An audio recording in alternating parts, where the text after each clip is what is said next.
Imagine a creature standing perfectly still in a misty spring field. You move closer, but before we see its face clearly, the image goes dark.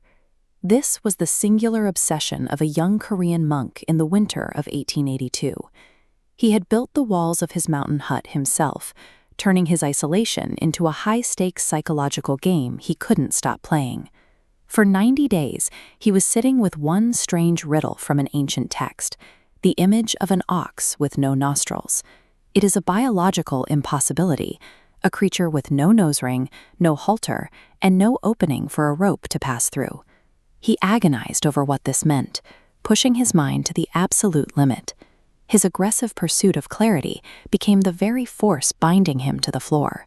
By trying so intensely to find his freedom, the young monk had built a cage out of his own relentless effort. In modern Seoul, Jieun takes her smartphone, places it inside her desk, and slides the drawer shut. Beside it sits a small, worn notebook. This is day 21 of her self-imposed digital isolation. 21 mornings of sitting in total silence, avoiding screens entirely, waiting for a sudden, total clarity that refuses to arrive. What Jieun is experiencing is a phenomenon called psychological pressure buildup. It is the intense, invisible friction that occurs when we force ourselves into a holding pattern, demanding an answer from the silence. Despite being separated by over a century, the modern woman and the 19th century monk are caught in the exact same cycle. They are both generating massive internal tension by gripping the steering wheels of their own minds, trying to manufacture a shift in perspective. We tend to treat sudden realizations like scheduled appointments, but the sheer psychological force of trying to force a mental breakthrough builds the precise walls that keep the mind's doors permanently locked. Outside the monk's hut, winter eventually gave way to spring. The snow began to melt, and the physical reality of the outside world started bleeding back into the grounds of the forgotten temple. Up the thawing path walked a teenage boy in farm clothes. His father, a local farmer who knew nothing of scripture, had heard rumors of the monk in the hut and sent his son on a simple, unglamorous errand. The boy knelt at the heavy wooden door. He didn't recite poetry or chant a sutra. He simply delivered a single, completely ordinary sentence of practical observation through the wood, exactly as his father instructed. We expect the insights that change us to arrive in heavy, mystical packages, but the realizations that actually stick tend to bypass our defenses because they look like plain, working-class observations.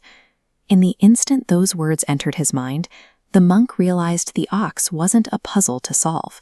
It was a description of a person who has no ropes, no need to be a brilliant teacher, no hunger for reputation, and no ego to be pulled by. In this pressure release mechanism, when a closed system vibrates with trapped kinetic energy, a tiny fracture causes a violent equalization. The agonizing 90-day meditation dangerously accumulated internal pressure.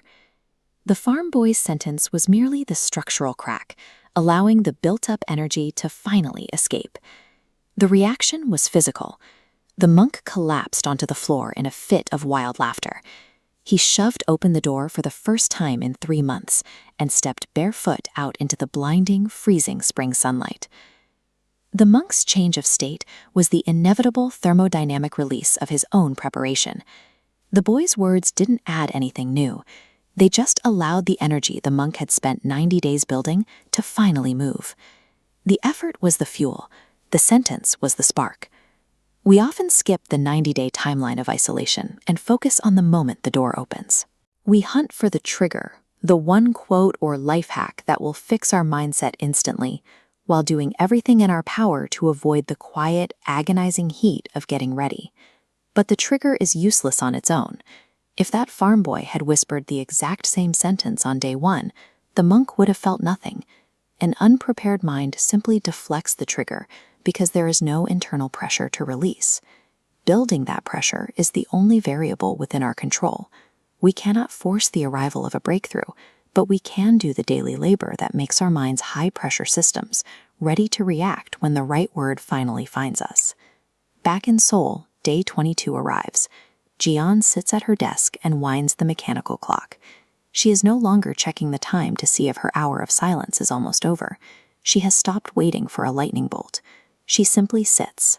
And in that surrender, the fierce internal tension she has been carrying naturally settles into a calm equilibrium.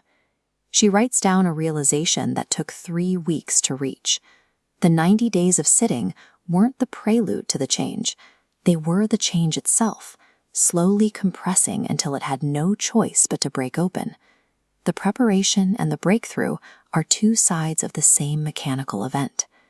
That understanding is a piece of historical wisdom passed down from a mountain temple, framed like lighting a dormant lamp. And that same lamp is now resting in your hands. Because when you finally sever the ropes of your own expectations, you see what true autonomy looks like. You become a creature with a face that is completely smooth, leaving nothing for the world to grab onto. You become beautifully unled.